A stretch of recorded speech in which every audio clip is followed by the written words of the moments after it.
so ẹ dákun tó lọ́lọ́ ẹ bá mi pín program yẹn mi fẹ́ lọ àmì fàágùn mi ìdẹ́fẹ́ pẹ́ rárá. So like I said lọ́pọ̀lọpọ̀ ọgbà ìrántí òyìnbó tẹ́ni lò ẹ jẹ́ ká máa fààyè gba opinion others. Ẹ jẹ́ àwo ibi tí Táyé rí sí Kẹ́hìndé rí sí. Ẹ má jẹ́ àmọ́ sáré jọ́ọ̀jì èèyàn ká dẹ̀ mọ́ nígbàgbọ́ pé Táyé ò lè ṣe kínní Kẹ́hìndé ò lè ṣe. Now nínú àwọn tó sọ̀rọ̀ nípa Agbala Gabriel nínú àwọn tó support ẹ̀ sẹ́yìn òun náà ni ìyálájé courtroom wà nínú àwọn tó ń defend Agbala Gabriel. Tẹ́ bá wo nígbà yẹn mi ò defend ẹ̀ mi ò support ẹ̀ ṣùgbọ́n lórí ọ̀rọ̀ Muyideen mo support Agbala Gabriel every corner mo ti support ẹ̀. Mo wà náà tó pé Muyideen láláì mórí ẹ̀dá mo ṣe wí fún Muyideen mo pè ní from grace to grass. So now ní ìsìn láìsẹ̀ wá rí wípé àwọn nǹkan tí Muyideen fi mọ́ ni ò jẹ́ ká yóò rò tó ẹ̀ owó tó wà after àìlè mẹ́nu lélẹ̀ àìlè dúró sórí ẹsẹ̀ rẹ̀ kádìgbà tó jáde kúrò lágbàlá ọ̀rọ̀ tó tẹnu mọ́ ní pé òun ò gbé bẹ̀ mọ́ ìdí báyìí wọ́n ń nà wọ́n ṣe gbá wọ́n ń ṣàwò tó bá jẹ́ ńlọ tẹnu mọ́ tí ó sọ pé kán wá fóun ní 5 million naira pé tán bá fóun 5 million naira ibi tó ti fẹnu ba múlò tó fi ba ẹnu ba Agbala Gabriel jẹ́ dé òun fẹnu tún ṣe padà ìyẹn ni ọjà mọ̀ pé arákùnrin yẹn rí nǹkan lóòótọ́ lónìí lè máa mọ ọ̀pọ̀lọpọ̀ nǹkan tẹ́ ẹ̀ mọ̀ nípa Agbala Gabriel tẹ́mi gan mọ̀ nípa Agbala Gabriel lẹ́yìn ọ̀rọ̀ Muyideen mi ìdásọ́rọ̀ Agbala Gabriel mọ́ kálukú wá ń ṣe tiẹ̀ lọ láàyè ọ̀tọ̀ọ̀tọ̀ ṣùgbọ́n mo fẹ́ jẹ́ kẹ́ ìran kìíní kan dájú kí lorúkọ ẹni tó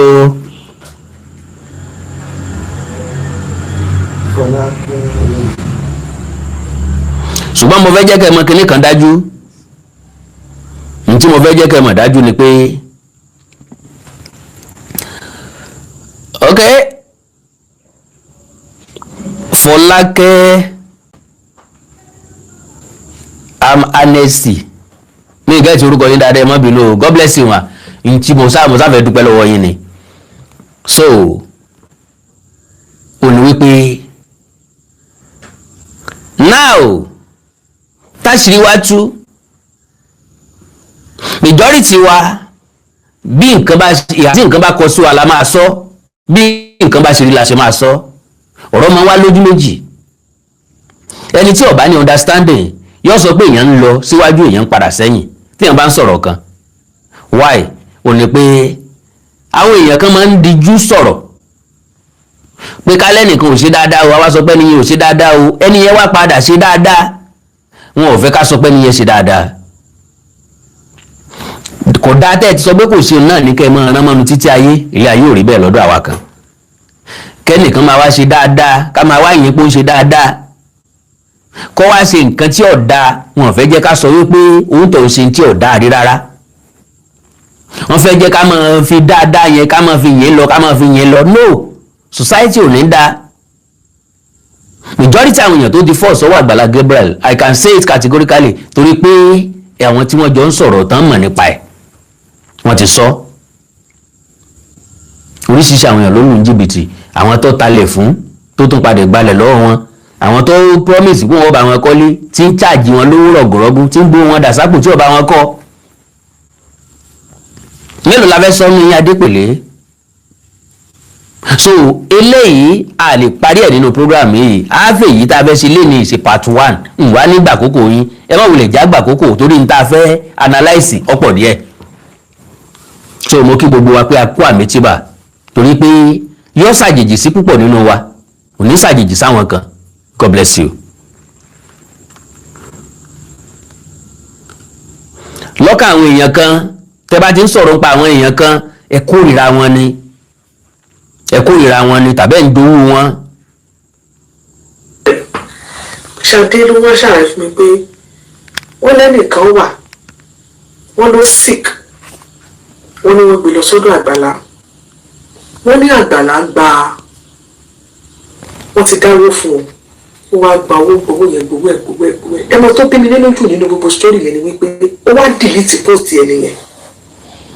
Ìyálájé ló ń sọ̀rọ̀ yìí ó ní tó bí òun nínú ni pé Àgbàlá delete post ní tó bí àwa nú kọ́ nìyẹn ní tó bí àwa nú ni pé owó tí wọ́n ń dá fáláìsàn ò tí ì pé tẹ́ ẹ̀ tún fi lọ ń rí ní kàjíyàn tẹ́ ẹ̀ ń sọ pé kàn gba yìí báyìí wá kàn gba yìí báyìí wá kàn gba yìí báyìí wá ẹni tí ń ṣàìsàn tá ẹ̀ ní ìdí owó fún láti ṣe surgery ó gba owó jọ ẹ̀ tó wá ló fi 750,000 naira ṣe oúnjẹ fara ṣọ́ọ̀ṣì. Ṣadé pè mí sórí studio line pè mí.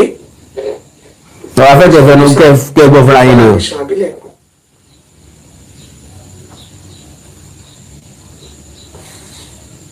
ó gbowó yẹn kékeré. 850 náà fi wá jẹ. ó wá lòun lọ ó wá delete post yẹn ó dùn mí bàjẹ́. ìyẹn kọ́ ló dùn yín. kí lè túmẹ̀. ìtumọ̀ ni wọ́n ti jẹ́ tán. ẹ pé bóyá do not disturb ló wà sorry. ẹ̀rọ mi ní o ọ̀rọ̀ pọ̀ ní ìwé kọ́bọ̀ báyìí o. hello Alájẹ. hello báwo ni Ṣadé. ẹ kó ètò àwa nìyẹn ó ṣé gan God bless you. àdúgbò pàlà fún ẹ̀bẹ̀ náà kiri sára o. Olúwa ṣeun. ẹ bá mi tag Àgbàlá Gabriel. àmín ó ṣé gan. ní ọjọ́ tí àwọn akeem tí wọ́n ṣe show tó pè mí lórí fóònù pé nǹkan báyìí ni wọ́n ń sọ Ìyálájé kí ni mo sọ fún ẹ má bò mí o ní tí bá sọ láàrin ìṣẹ́jú kan má bò mí jọ torí tọ́lọ́ má fi kún má yọ kúrò bẹ́ẹ̀ sáfẹ̀ tí bá sọ ni kò sọ fún ẹ. Ìyálájé ó ní kí n sẹ́ẹ̀dì fídíò yẹn ibi tó ti ń sọ̀rọ̀ yìí. kò sẹ́ẹ̀dì mo lè líǹkì sẹ́ẹ̀dì bẹ́ẹ̀ mo lè sẹ́ẹ̀dì líǹkì yẹn even ever before you watch it you now ask me to explain mo ní kò pé kí ló ṣàlàyé. ṣẹlẹ̀ ọ̀wọ́ kejì mo lè sọ pé nǹkan báyìí lọ́kọ fún ọ̀dà ló ń sọ lọ́dọ̀ lórí TikTok and you told me that go out there pé tó bá jẹ́ bó ṣe rí nìyẹn o tí wọ́n dẹ̀ mú evidence wá mo yà kó ló gbé rìsíìtì jáde o you said kí n má support Àgbàlá o ní stage tá a wà yìí o pé because tó bá jẹ́ bọ́rọ̀ ṣe rí nìyẹn ó wrong that's what you told me and that's what I did. òṣèlú ní kò lọ fún jẹ. tó bá jẹ́ pé bọ́rọ̀ ṣe rí nìyẹn ó wrong ṣùgbọ́n gba táwa jáde tá a sọ wípé t'Àgbàlá ṣe wrong ẹ̀yin kan sì ní gut torí àìní tìjú yín torí àìláròjinlẹ̀ yín torí ìwọ̀nba bíi tí ọpọlọ yín gbé láti sọ fún wa wípé àlẹ́tọ̀ láti sọ pé wrong torí ẹ ti sọ Àgbàlá Gabriel di igbákejì Olódùmarè ẹ ti sọ di Jésù kejì ẹ ti sọ di mọ́kàn ẹ ti sọ di ẹni tẹ́nu ọ̀gbọ́dọ̀ kan meanwhile bọ́n bá ń sọ̀rọ̀ nípa ọjọ́ orí Àgbàlá Gabriel òun tó alọ́jọ́ orí ẹ̀wọ̀n mọ́ tá a gbọ́ tá a lè bá wí náà ni. bẹ́ẹ̀ nìkan bá ń sọ pé ẹ ojú alọ ń kó security káàkiri kì í sọ̀nà tó mọ́ ẹni tá a lè mọ yàgò lọ́nà fún tó ń bá ń ṣe yà fún agbẹ́ni tó ṣiṣẹ́ apá ẹ̀ kó tó dìpò dolówó kì í ṣe tó lọ́ọ̀yàn lọ́wọ́ gbà tó ráwò lè lọ́ọ̀yàn lọ́wọ́ gbà àdè lọ́ọ̀yàn lọ́wọ́ gbà rí ibi tá à ń lọ jìnnà kò jẹ́ agbẹ́ni àjò wa kúrú lójú ọ̀nà. We will always be straightforward and frank. ẹ gbọ́dọ̀ jàre ẹ̀ tí ì gbọ́dọ̀ jàre. tó ṣe yẹn rọ̀ àbí. because you are not feeling okay right now pé ara pé adé tó ṣe fídíò lórí everything ọ̀rẹ́ wá ní pé ọ̀rẹ́ mi lọ fún Àgbàlá jẹ dáadáa pé because tó bá jẹ́ bọ́rọ̀ ṣe rí nìyẹn ó wrong. God bless you. That's what you told me. That's not I teach.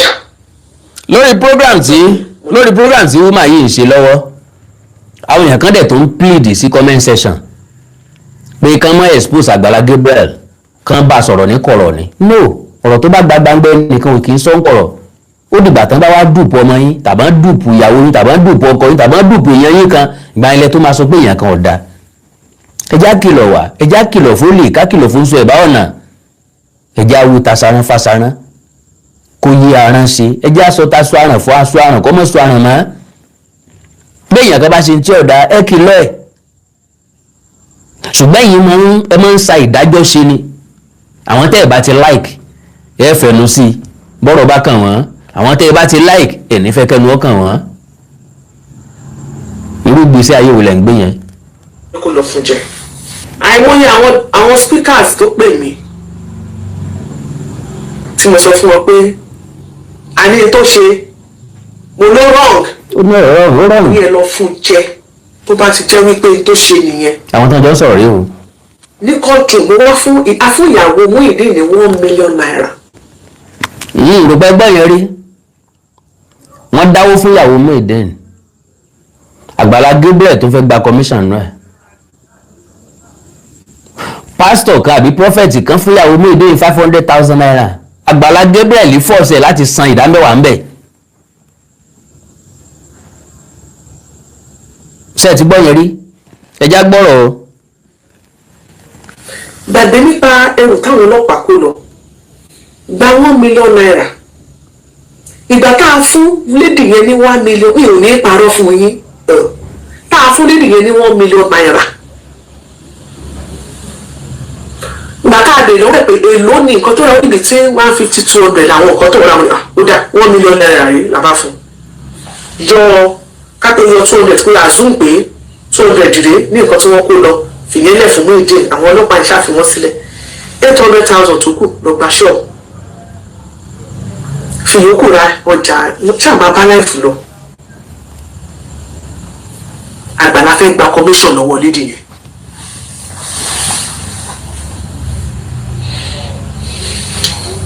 àwọn bàbá mi ò brókì àwọn náà kọ́kọ́ rọ́ sí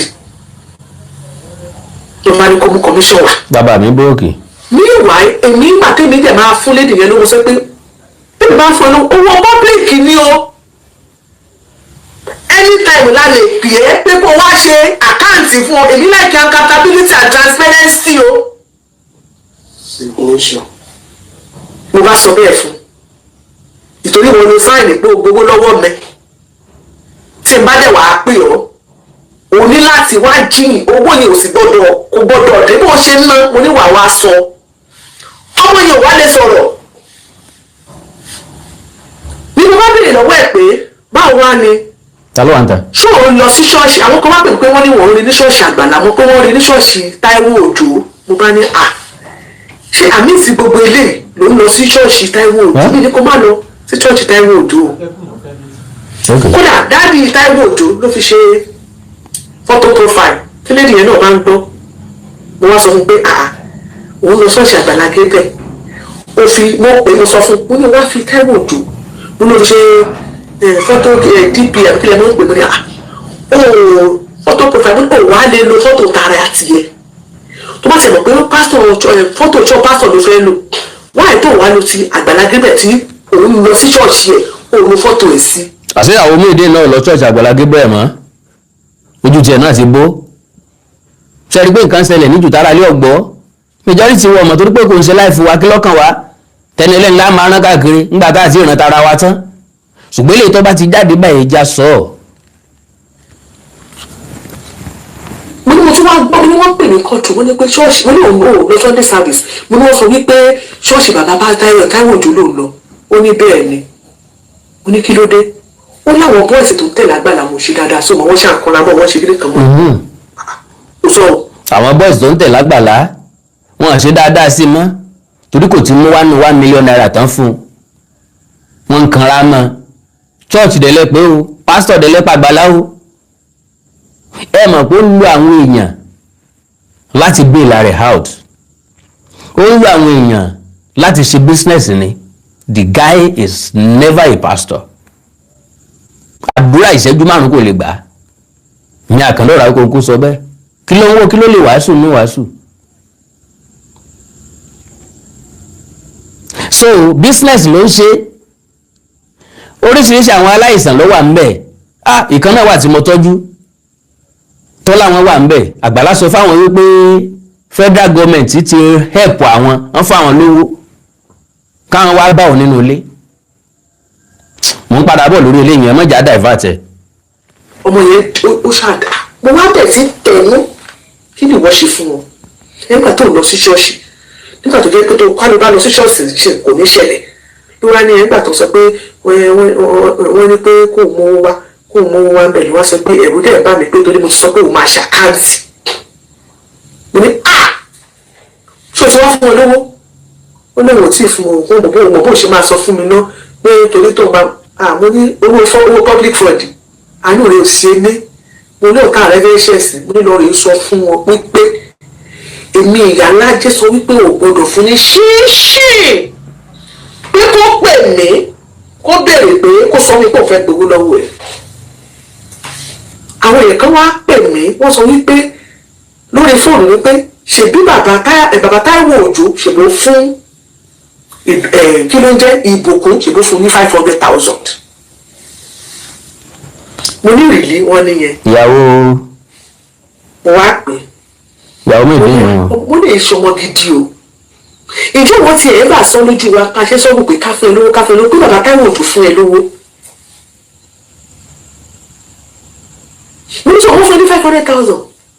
mo wá sọ pé olówó lọ́wọ́ ọkọ rẹ̀ kù làánú ẹ̀ ń ṣe wá pé ọkọ ẹ ti kúrò ní ilé wọ́n ti kẹ́rù kúrò nínú ilé làwọn ń ṣàánú ẹ wọ́n tún bẹ ní wọ́n bá ẹ dáwọ́ kan ní wọ́n ti sẹ́gbẹ̀ẹ́ sí kíní kankan ó lè ti gba owó. báwo ló ṣe náà wọ́n gómìnà ní àpà ìgbà tí ó ṣàlẹ̀ bó ṣe náwó Àgbàlá Gabriel gba kọmíṣàn wọ́n gbà lára mẹ́wàá nínú owó yẹn wọ́n gbà lára owó yẹn ó gbà nínú ẹ̀. mo ní kí wọn àwọn onímọ̀ mi ẹ̀ máa wọ̀ rí pé ṣe ọ̀pọ̀ wọ́n kà àwọn bọ́ọ̀sì kan wà bá rí pé kò sọ̀dà ìgbà fọ́ọ̀sì wọn yẹn nìyẹn kó tó di pọ̀ lọ́wọ́ mílíọ̀n ṣẹlẹ̀. ó túmọ̀ sí pé Àgbàlá Gabriel ó cheap ó dẹ̀ rascal because ní ọ̀rọ̀ tí kejì ní Sunday ní Àgbàlá gbà to the extent of 50,000 naira. èmi àtẹ̀yìn ẹ wò mí dáadáa kí n wò yín dáadáa kájọ sọ fúnra wa a lè ever sọ wípé a lè ever rórí pàgbàlá Gabriel máa broke. ẹjá béèrè wípé kí ni ń fowó ṣe kó gbà àwọn èèyàn 20 million 30 million naira o à ń bọ̀ ń bẹ̀ o ibẹ̀ gangan ni mo ń lọ tó gbé mi wá gangan nìyẹn o. pọ́tàlẹ̀ 4 million fún èèyàn ó yọ corner piece kúrò ń bẹ̀ wọ́n rí corner piece míì síbẹ̀ pẹ̀lú orúkọ ẹlòmíì and you call him a pastor. ìjọ tó sùn wọn kálukú bá ti kún nìyẹn ẹ má try láti cover tí ò ṣe cover. bó bá jó sùn wọn mi ló kún lọ́la báyìí nísìn ó kún náà nìyẹn people will talk about it. ó ti kún sẹ́yìn wọ́n ti sọ. Àgbàlá Gabriel ló dé lónìí o tẹ́ntì ń bọ̀ wá àtúnmọ̀ ọ́n. ilé ìtọ́ bá ti dé á sọ á yànnà náà á elaborate ẹ̀ á drag ẹ̀. torí òní kọ́kọ́ lè bá kọ́sàn ẹlòmíì ni no matter kò sí tó wù kó lè ṣẹlẹ̀ tó lè kọ́sàn ẹlòmíì because ẹlòmíì ó bílẹ̀ pé n tó ń bá ń ṣe àṣírí ẹ̀ ò lè tú láéláé. ṣùgbọ́n ẹ gbọ́ bí tí Àgbàlá Gabriel ti lọ gbólóṣó ẹ gbọ́ yẹn àbí nígbà tán yọ́nà àwọn lọ ṣe kéèsì kan lóṣogbo ara bàbá bá kún lọ́ba nà sẹ́ta ó sì rò lóṣó gbé Àgbàlá gbólóṣó kò tún sanwó fún lóṣó ilé yìí bá jáde ó dóhun kò sanwó nǹkankan ní àwọn ilé àwọn eléyìí ń ṣépè fún ṣe é mọ iye ọmọ t'Àgbàlá Gabriel gbé síta àkàndá ọ̀rọ̀ Awikonko mọ̀ ń bọ̀ lórí ẹ̀ compulsorily a máa sọ so èèyàn kankan ni yóò pa ọ̀bọ fúnra ẹ̀ ni yóò pa ọ̀bọ fúnra lára ẹ̀ ni yóò pa rẹ̀ ọ̀bọ ni yóò para rẹ̀ dọ̀gẹ̀dẹ̀ lúná ọ̀bọ ni ó para rẹ̀ ọ̀bọ ni Àgbàlá ni ó ṣera rẹ̀ so bọ̀bọ̀ yẹn ti fi okó kàn káàkiri sorry to use that language but in reality ó ti fokó kàn káàkiri ní táwọn èèyàn fi láwọn ń kó sí problem tán fi ń kó sí páńpẹ́ ní pé pásítọ̀ ni àbí wọ́n ń wá fífọ̀ ẹ̀ ń wá fífọ̀ lóyún ní kẹtẹ́yìn ilẹ̀ lẹ́tẹ̀ lóyún ní ẹ̀ látàn lẹ́la lóyún mú olùgbòǹgbòrò alẹ́mọ̀kárí ẹni ẹ̀ bàbá kúkúrú tó dé fìlà máa ń ti pọ́n tọ́tọ́ yóò àǹkó gbogbo wa lórí rí bọ̀yìn lábẹ́ èsì fara gbà á sọ̀fọ́ọ̀sì ẹnìkankan yìí o níbi eléyìí o àní tí majority yín ọ̀mọ̀dé wípé àsìkò tí ọmọkùnrin bá ripe bí ìtọ́jú orí Agbala Gabriel ọmọ kékeré ni o. Agbala Gabriel ló ti pé 40 so ọmọ kékeré ni táìmù tó ráì láti ṣe boys ilẹ̀kùn sí lọ́wọ́ bí èèyàn bá sọmọge tó ìlọlé ọkọ tó wá jáde kúrò lé ọkọ yóò ṣe ọmọge ṣe. so nígbà tí Agbala ripe ilẹ̀ dọ́dọ̀ ẹ̀ ó wá ṣe tó tẹ́ lọ́rùn ṣùgbọ́n àwọn ọ̀wá mọ̀ pé irú ọjọ́ òní lè wáyé láéláé. Agbala ò rórí èèmù tiẹ̀ ni pé bóun ṣe ń ṣe lábẹ́ ọ̀dẹ̀hun náà ló ń ṣe máa ṣe lọ. òṣùwọ̀n kálukú wa máa kún tó bá kún yọ jáde bóun la ṣe fẹ́ fèsì ẹ̀ ló má ta. kí n kálukú ṣe ń kọ̀kọ̀ nísìnyí my lovely brothers and sisters kí ló ń ṣe ń kọ̀kọ̀ tí ọ̀dà ṣùgbọ́n tó fọkàn sí páyé ò lè mọ̀ ọ̀gbọ́ Yorùbá ni. àkọ́kọ́ kò sí ní tuntun lábẹ́ ọ̀run, ẹlẹ́ẹ̀kejì kò sí ní tó sápamọ́ lábẹ́ sánmà. Yorùbá ní ọ̀rọ̀ tó sojú ìlú ọ̀farasin àwo tá a bá ṣe mú ẹnìkan ní ìdáwó. nítorí bá ti sọ ojú yìí lò bí Agbala Gabriel ń gbé yẹn ó ń gbóbìnrin lọ sí hòtẹ́ẹ̀lì tẹ́yìn gbọ́ bó bíbèjì síta à ń bọ̀. ọ̀rọ̀ 500 yẹn ló kọ́ ṣẹlẹ̀ pé gba yẹn wọn gba ìdá mẹ́wàá mú yà mo máa ń bèèrè lọ́wọ́ pé ṣé ní ṣọ́ọ̀ṣì tí ṣé tó bá fún yàn lówó wọ́n máa ń gba ìdá mẹ́wàá ń bẹ́ẹ̀ ni. ẹ jẹ́ kí n sọ tí ìwà tí ó wà lọ́wọ́ Àgbàlá tẹ́ kẹ́ ẹ lè mọ̀ bẹ́ẹ̀ ṣe máa bá Àgbàlá sọ̀rọ̀. kò sí bá sọ̀rọ̀ mọ́. kí ẹ lè mọ̀ bẹ́ẹ̀ ṣe máa torí tẹ́ ẹ bá kàn lẹ́ parí ẹ̀ Àgbàlá kìnìkan everybody má bínú. eégún ó ti gbẹ kò sí ká egun ẹja ni Agbala Gabriel ó ti gbẹ and again òkété gbàgbé ìbòsí ó dé gbà láti ó káwọ́ lérí lọ́rọ̀ Àgbàlá báyìí kò sí rẹ́mẹ́dì fún because àwọn ọ̀rọ̀ ẹ ti bọ́ sọ́wọ́ ó ti bọ́ sọ́wọ́ orú wa ó ti bọ́ sọ́wọ́ orú àwọn kan ó ti bọ́ sọ́wọ́ íńtánẹ́ẹ̀tì ó ti bọ́ sọ́wọ́ sátáláìtì ó ti bọ́ sí gbòòrò ayé. ìgbà tí wọ́n ń pàrọwà fún lábẹ́lẹ̀ ni ó bá ti yíd ni ó bá ti take to it. ó ti fárẹwà èyí sí dúró tí irọ́ o bákan náà gbogbo wa kò sí àtọ́nú gbogbo àwọn ọkùnrin o kò sẹ́ni mọ́jà lèbílé bá dá lórí ọ̀rọ̀ obìnrin o kò sí tó wù kágbàlá ó ṣe lórí ọ̀rọ̀ obìnrin I will never blame him mi ìdẹ̀lẹ́ ẹ̀bà sọ̀rọ̀ sí lórí ọ̀rọ̀ olóbìnrin dé àbọ̀ ọlọ́kùnrin dé kò ṣe sọ rárá especially àwa kan wà tó jẹ́ pé afojú ṣe àwọn yóò mọ̀ pé wà ló lójú aṣẹ́wó a sì lè má ṣe nǹkan kan bẹ̀ àwọn obìnrin míì náà wà tó jẹ́ pé ojú wọn rí ìṣesí wọn rí ọmọ fọkàn sí pé ó níṣe lóbìnrin yìí ìwọ fi lọ kọ lọ kábùkù yóò kí oríkì ìdílé yín fún ọ tó gbọ́ rí obìnrin mi máa láìkẹ́ yóò mọ̀ bọ́ ṣe rí wọn sọ pé àwọn ṣe é sí mi ni bàbá ńlá arọ ni o kò ṣe sí ọ o natural life tiẹ̀ ló ń lò ó kàn lè láìkẹ́ in some areas bóyá láìkẹ́ pọ̀ láṣìírí tó ń bá fọ̀rọ̀ sí ọ lọ́wọ́ ọ̀ tọ́jú ẹ̀ àbí tó ń bá ní ìdìmọ̀ràn ó fóun lọ́wọ́ á sì gbọ́wọ́lé ọlẹ́yìn ọ̀run wa ni ọmọ ìwà mi lọ́ba ìlọ́ ẹ má jẹ́ ayé àbàrà ẹja gbọ́wọ́ Agbala Gabriel láti bíbá yìí nísìnyí. wọ́n Àgbàlá lórí ìwà yẹn sì máa kọ̀ntínú o èmi ò kí ń parọ́ fún yàn ìtì báwọn ni mo wá sọ yìí o.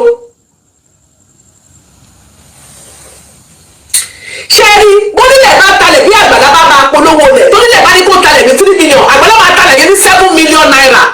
ṣé ẹ gbọ́ ẹ ti gbọ́ pásítọ̀ yín tó bá gbélé fún kó bá wọn ta ní 3 million naira yóò ta ní 7 million naira you call it business right kò sí wàhálà but àwọn tí wọ́n ń rà lọ́wọ́ ẹ̀ wọ́n trust ẹ ní o he is a pastor kò ní lè mú kan mọ́ kan ilẹ̀ tá a dẹ̀ máa rà lọ́wọ́ ẹ̀ máa jẹ́ ní o máa jẹ́ authentic. Àgbàlá ọ̀talẹ̀ Ogun State fún nílẹ̀ Lagos State kò sí ní tẹ́ gbé lọ ẹ drag ẹ̀ lábẹ́lẹ̀ ẹ parí ẹ̀ síbẹ̀ náà ni nítorí bọ́jà Àgbàlá ó lè pò wọn mọ̀ yàtọ̀ láàrin ibẹ̀yìn àti Lagos State òun rò pé Lagos State náà níbẹ̀ jìbìtì pọ̀ lórí ilẹ̀ ẹ farabalẹ̀ especially ẹ̀yin tẹ́ wà labroad ẹ̀yin lẹ fall victim tó pọ̀ jù tá a bá dẹ̀ sọ̀rọ̀ ní ìsẹ́ sọ pé owó yín ni níwà owó yín sì ní lóòótọ́ òkú tí ì ṣe tẹ́ni ọjọ́ tọ̀fọ̀ nígbà àwọn ọ̀yá ń lówó ẹni tí ọ̀yá ni lówó tí ọ̀dá ń lóko kò gbọ́dọ̀ pé ní lárun owó ń sì wá pè ní lárun gún bó bá ṣe wu ni là á sì mọ̀lẹ́ ẹni wọ́n wá wò kó fi tán ẹlẹ́dẹ̀ jẹ sàárì bó bá ṣe wu ni là á sowó ẹni.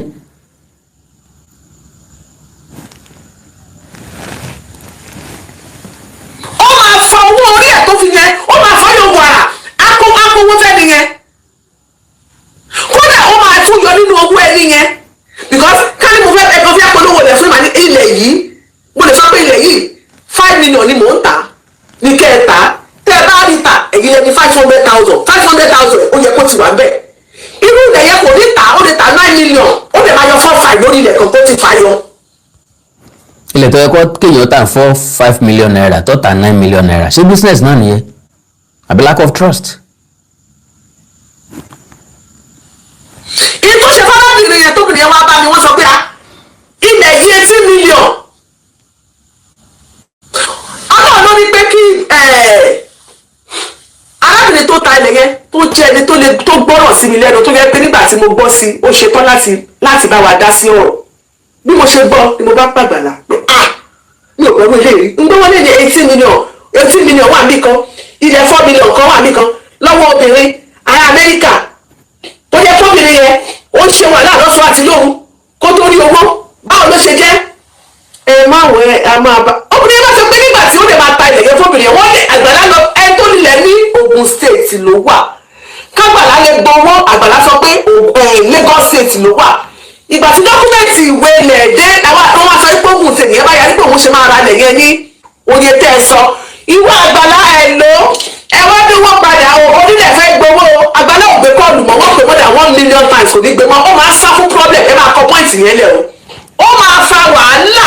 ọ̀dàlẹ̀ dálé l'Àgbàlá tó bá ti dálẹ̀ tán yóò fẹsẹ̀ fẹ́ bẹ́ẹ̀ bá pé kò ní pìkì aago yín mọ́ irrespective business tó wù kẹ́ lè dàpọ̀ pẹ̀lú ẹ̀ and you call him man of God. Let me ask you, is there any man of God? ṣé láyé àbíláyé tí ń bọ̀ ṣé ní Nàìjíríà bí nílùú mi? Is there any man of God? Do you believe in any man of God? Do you trust any man of God?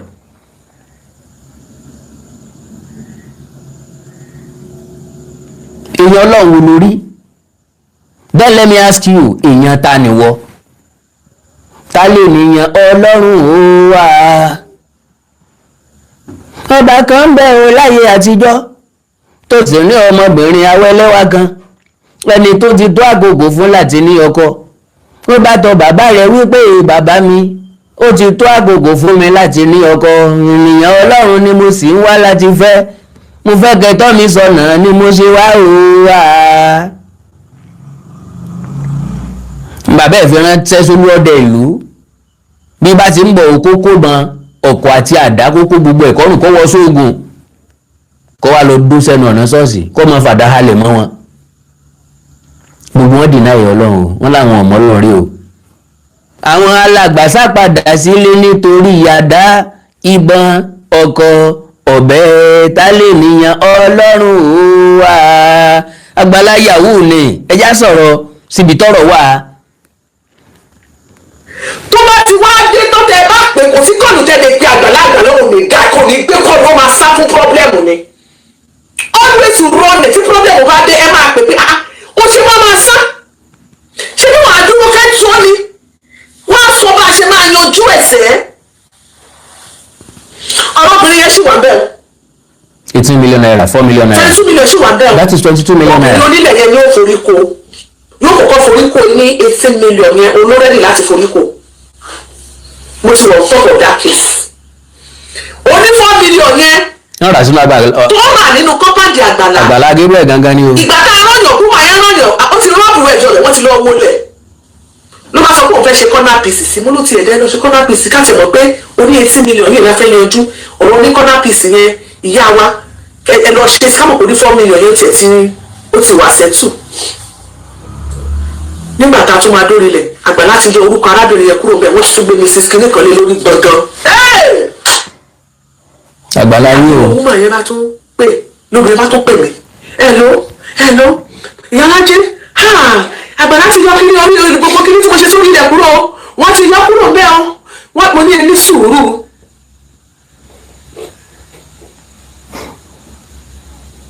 mo ní kí ẹni sùúrù. Àgbàlá yín o. ẹni sùúrù mo bá ní ẹgbẹ́ àbúrò yín wọlé. ṣé níbi fún ọ̀tọ̀ ọ̀rọ̀ nílẹ̀ obìnrin yẹn èmi àtàgbàlá ti jàgbà náà o màá sọ kó tó fàjẹ́ èmi àtàgbàlá o mo kọ̀ fẹ́ kí n tó fàgbà yẹn tó ní ẹ máa rẹ́rìn tí má dé àárín yẹn nífẹ̀ẹ́ kí ẹ rẹ́rìn púpọ̀ mo bá ní ẹgbẹ́ àgbàlá mo ní mi ò bá gbàlá sọ̀rọ̀ mọ́ wọ́n máa yẹn wà lórí show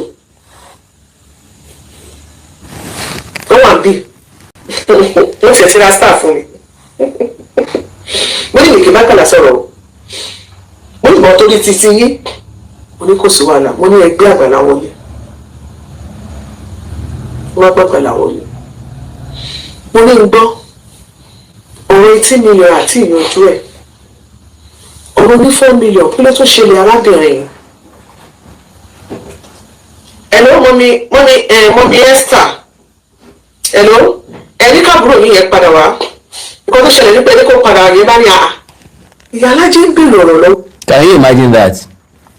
Our pastor, chairman, Chamo, Agbala Gabriel, ẹ talẹ̀ fún yàn torí pé wà lábroad tí ò sí nílé wọ́n dẹ̀ trust yín irú ẹni tó ra lé 22 million naira lọ́wọ́ yín ọlọ́ọ̀lọ́ mọ iye problem tó ti bá yín dá sí nígbà tẹ́ gbá àwọn èèyàn jáde sórí program yín pé kán wá help wọn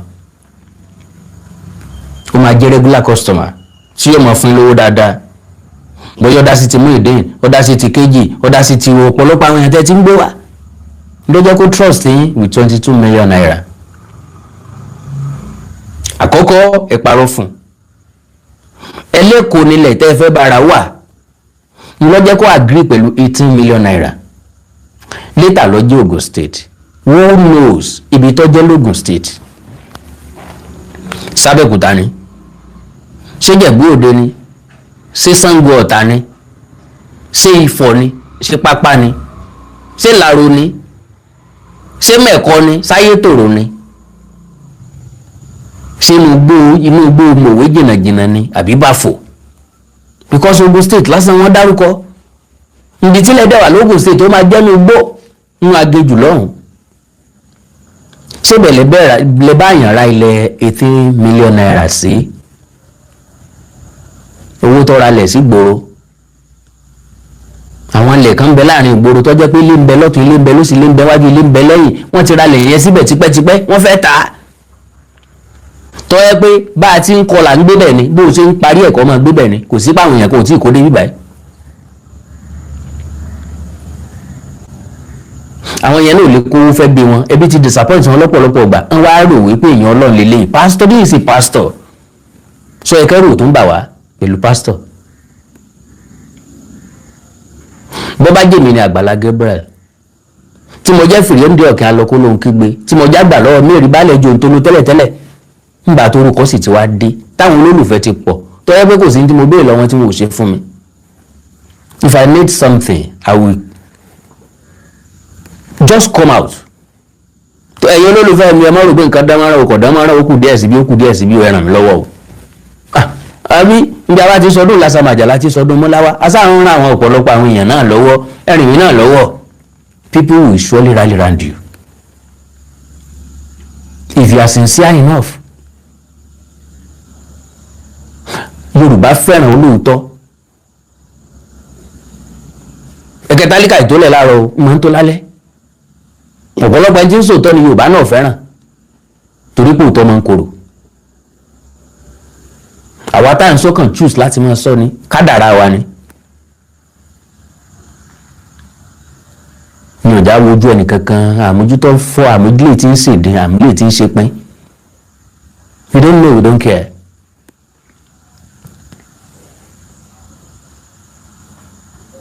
Olóyè Sunday Adéyẹmọ Ìgbòho sọ̀rọ̀ lẹ́nu ọjọ́ mẹ́ta yìí nípa Aṣíwájú Bọ́lá Ahmed Tinubu. Ó gbé àwọn tó bá sọ wípé kó máa support Bọ́lá Tinubu ó gbé wọn rí. Many people are now calling me, testing me. Mr. Awikonko, you are a prophet. You saw this thing coming. Yeah, but gbogbo àwọn tó wá pè yín lọ́dàlẹ̀ ńgbà yẹn nísìnyí ṣé wọ́n wá pé olóyè Sunday Adéyẹmọ Ìgbòho lọ́dàlẹ̀ báyìí because mo wà náà àwọn tó forí la kú láìwo ń tọ́ tó máa sọ láìwo ń tó sì máa sọ wípé n tó délẹ̀ yìí o ẹ jẹ́ ká relate pẹ̀lú Bọ́lá Tinubu ó nìkan ló lè yọ ìyẹn wa kó omi tó wà ó nìkan la lè negotiate pẹ̀lú ẹ̀ lọ́jọ́ iwájú. You can testify to it. Many people can testify to it. That was what happened. Àdèmó ilé kó. Wọ́n láwọn ọba wa gbọ́ pé irú àwọn èèyàn pọ̀ jù àwọn fẹ́ ká wá sí declaration níta gbangba. We went there. I was the first spokesperson.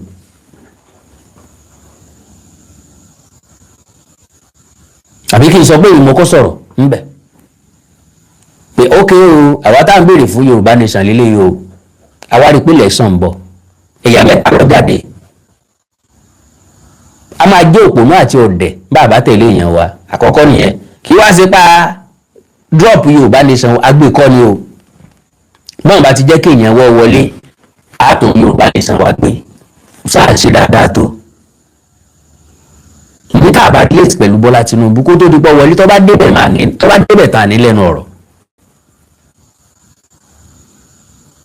So listen, some things must be corrected. Àwọn èèyàn kan sọ pé Awikonko má bá wọn gbowó dá sí o kí ló kàn yín sà kí ló kàn yín mà. I'm a 50-year-old man. You don't teach me what to do. Do not direct me. Igboho always remain my brother. Látọjọ́ tí mo ti lọ kí Igboho, did you hear me say anything about him? No. Because some things has to be corrected. Àwọn tó pè mí lọ́dàlẹ̀ gbọ́dọ̀ change narrative. Wọ́n gbọ́dọ̀ sọ fún mi pé mi ì sọ̀dàlẹ̀ mọ́. That one is very very compulsory. Torí pé ọ̀tọ̀ làwọn èèyàn tó lọ sanko ọ̀tọ̀ lẹ́ni tí ń jẹ́rìí oko. I gained nothing from Bola Ahmed Tinubu. I requested nothing from Bola Ahmed Tinubu. He gave me nothing.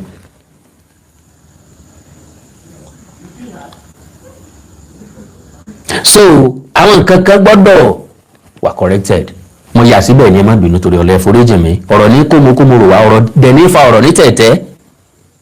Ẹ̀kún ni ibà kún wá ẹ̀ ṣe pọ̀. Ẹja gbọ́dọ̀ Àgbàlá yín o pápápá. Ẹ sọ pé káàbọ̀ ẹ padà wá. Ṣé Alágídí ti bá mi yanjú ọ̀rọ̀ láti ọjọ́ tó ti wọ̀ top of the matter ìjọ yẹn gbé fóònù rí. Láti ibi láti ẹgbẹ́ àti tún. Odidi ọdún méjì náà ti wà lẹ́nu ẹ o. Ló ti ń tì wọ́n síbí kò gbé kọ́. Ńgbà tẹ́ gbé kọ́ ẹ̀ ti ń bẹ lábúrò tẹ́ gbé kọ́ ẹ̀ ti ń bẹ l'Amẹ́ríkà sẹ́ńtọ́ wà l'Amẹ́ríkà ọmọ sáré bọ̀ nílé ni. Sẹ́ńtọ́ wà l'Amẹ́ríkà yọ sáré wálé. S'Amẹ́ríkà dùn kan jú wà. Èmi lẹ́ni nínú odò nínú òun òtútù nínú ọyẹ́ nínú snow burúkú kéèyàn wá tẹ́lẹ̀ ẹjọ́ ìpínlẹ̀ làbọ̀sìnmi oko bá a bá padà sílé kankan ládòkò tì ó yẹ kí n lébùsùn ọlọ́ọ̀lọ́mọ iye ọdún tẹ́lómi ti lọ wàá sọ̀rọ̀ pẹ̀lú lómi l'Amẹ́ríkà ó ti lọ 37 years ago 40 years ago mo ráwọn èèyàn tó ti lọ more than 45 years ago tán dẹ̀ tí wálé rárá kí wọ́n ẹni bẹ́ẹ̀ máa wá tẹ̀lé owó jọ kí wọ́n ẹni bẹ́ẹ̀ máa tẹ̀lé owó jọ kó wá kó ránṣẹ́ sí kó wá kó fún wọ gẹ́gẹ́ bí ìránṣẹ́ Ọlọ́run àti oríṣiríṣi ìránṣẹ́ Ọlọ́run náà àti rí pásítọ̀ tọ́ta aráàlú èbó wálé tó sì pa sínú ilé ẹ̀ tó sì sin sínú ilé tuntun bẹ̀ bí ìwúlò àti ìrìn bẹ̀ àwọn obìnrin náà ni ìkan tiẹ̀ tó wà tó jẹ́ pé òun àtọ́mọ ẹ̀ obìnrin náà jọ lọ wọ́n dẹ̀ pa àwọn méjèèjì ìránṣẹ́ Ọlọ́run náà pera ẹ̀ o wọ́n ti ń sẹ́ǹdì owó sí kọ́ bá wọn kọ́lé òun tó wá délé oge ọgàn hello dádì mo ti délé o ìyẹn kọ́kọ́ kó jayà bá wọn torí wọn ò kọ́ gangan ọjọ́ wo la máa lọ síbi ilé yẹn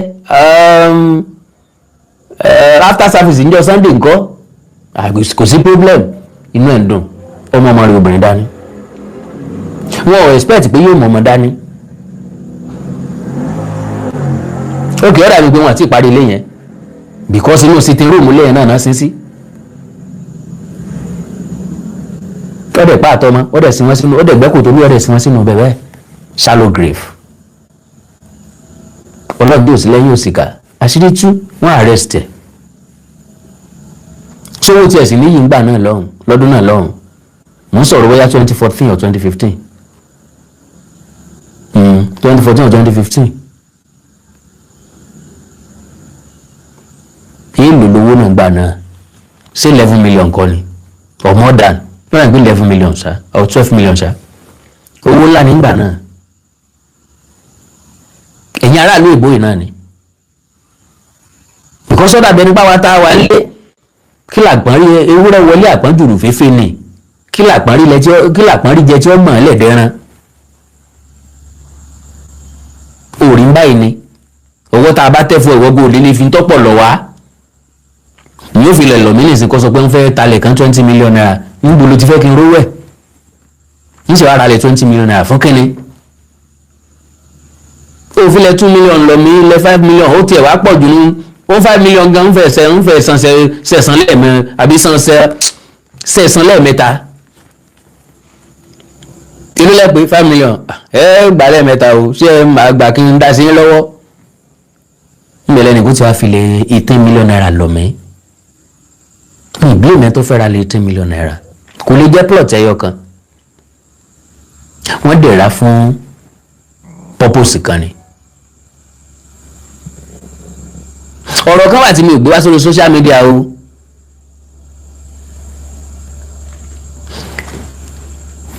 èló lówó ojú òní iná more than 270 million naira gbé wá sórí social media ni ilé tó lù wọ́n jìbìtì tó lu ará Amẹ́ríkà jìbìtì ọmọ ọba ló pe rẹ̀ mi ní sọ because wọ́n sọ pé kí n sọ ṣùgbọ́n a lọ síbi ilé tó kọ́ ti lọ lórí burúkú ìkọ́kọ́ lọ fa islander ọ̀ṣàrà kan yọ nínú owó olówó kó tó mọ̀ báṣẹ lọ wọ́n fún ní 40 million naira kó fi sanwó ilẹ̀ tán fẹ́ fi dáko gbogbo ẹ̀ lọ́nà o kó fi lọ múlẹ̀ ẹja fàyà wèrè bàbá fún náà àwọn kiri ìdí kò ní yọ wọn làwọn fẹ́ lọ́nà òfin wọ́n wà lẹ́nu ẹ̀ láti ẹjọ́ yìí mímọ́ nǹkan bá ní kéèyàn ó sì lè yan wọn ṣe nǹkan bá ti pè yàn sí yọ̀wọ́ ẹ̀ ẹja fínà máa ń dì í kówó yóò lè jáde díẹ̀ kódà òǹgá tó gbé àwọn ó tún gbé ẹni tó gbowó lọ́wọ́ ẹ̀ lọ́lé ẹjọ́ báyìí gbogbo dọ́kúmẹ̀ntì ẹ̀ lọ́wọ́ lọ́wọ́ mi. Mr. Olúfúnṣọ́ God bless you sir gbogbo dọ́kúmẹ̀ntì ẹ̀ pátápátá gbogbo fídíò ibi tán bá ṣẹ́ dé àní wọ́n ní kó fi lélẹ̀ pé àwọn fẹ́ gbé fẹ́ lómi olóńtọ̀ máa kú ní sá ó lè tán bá rán wá pé kó wá kọ̀ǹtínlẹ̀ ẹ̀ pé máa kú ní sá ibi táwọn èèyàn desperate dé ó mọ̀ pé ń tọ́wọ́ lè fò wálé láti Amẹ́ríkà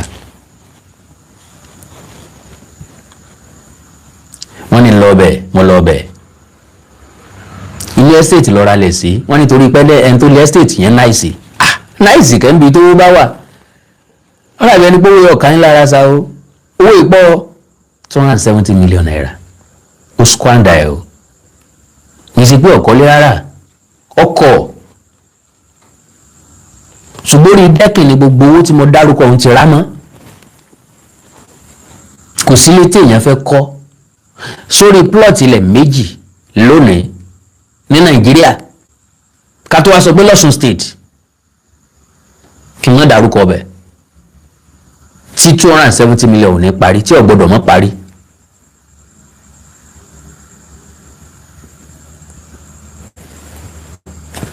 Yes, I have the proof. Every document mo ní hard copy mo ní soft copy ẹ̀. Fídíò bí tán bá ṣẹ́ dé fídíò bí tílé yẹn wà fídíò estate yẹn gbogbo ẹ̀ lọ́wọ́ àlọ́ mi bọ́tẹ́ tó ní o wọ́n fẹ́ sọ síta Awikonko well I trust you àti chati wọn gbogbo bó ṣe ń ṣépè fún gbogbo bó ṣe ń tẹ́tì wọn gbogbo ẹ̀ ni mo ní lọ́wọ́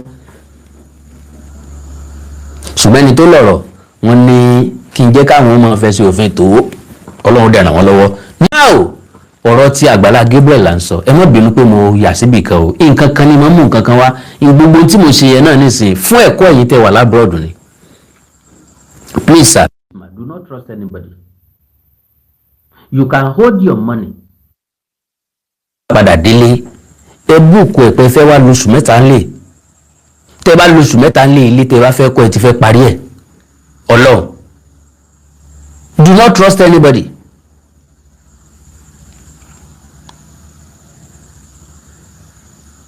ìwé mi nísìnyí bá sọ pé wọ́n bá ń kọ́lé wọ́n ṣáàjì yín ń tèmi o yóò ṣáàjì yín ń tèmi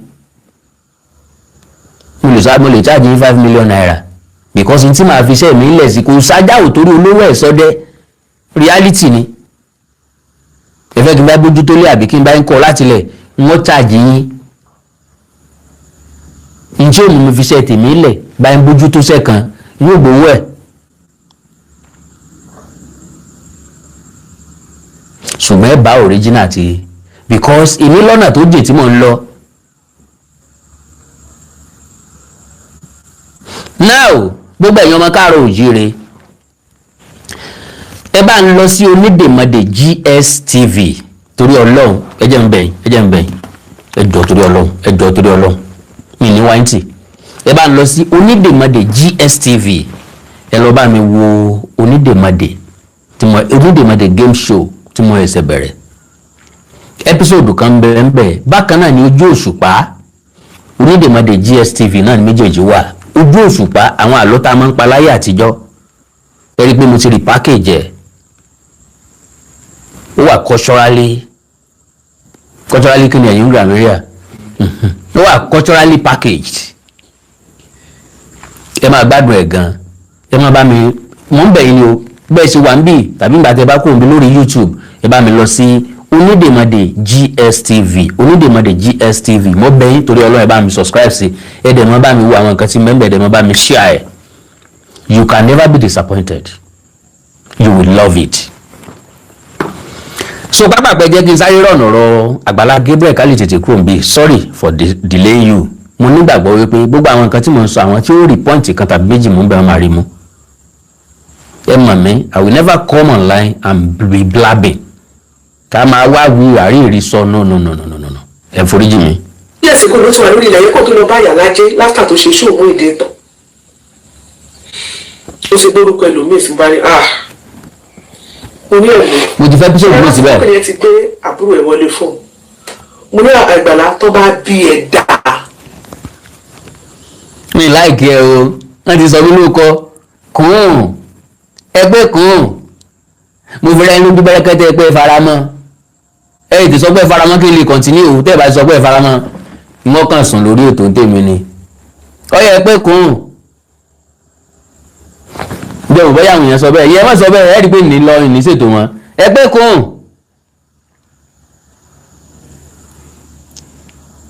ẹgbẹ́ kùn.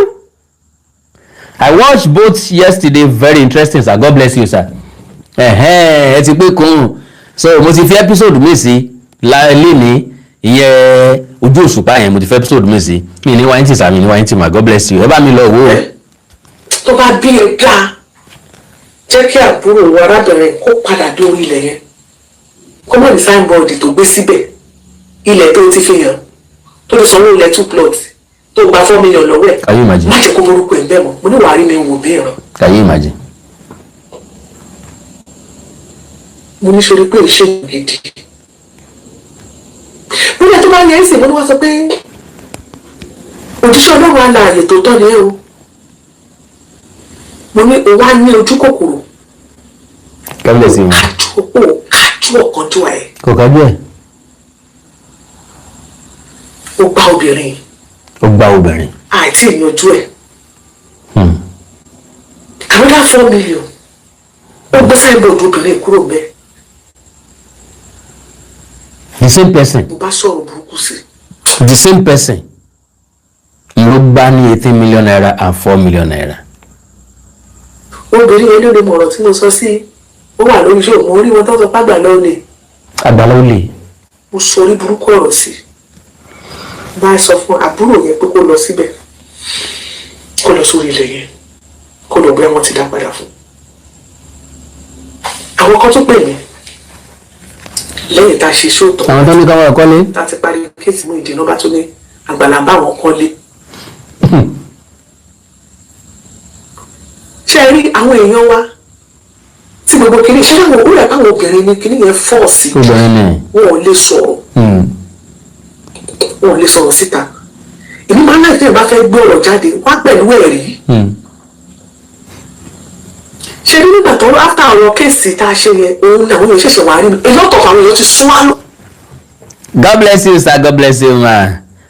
It brought back childhood memories. It was enjoyed as if it should continue. God bless you, sir. God bless you, sir.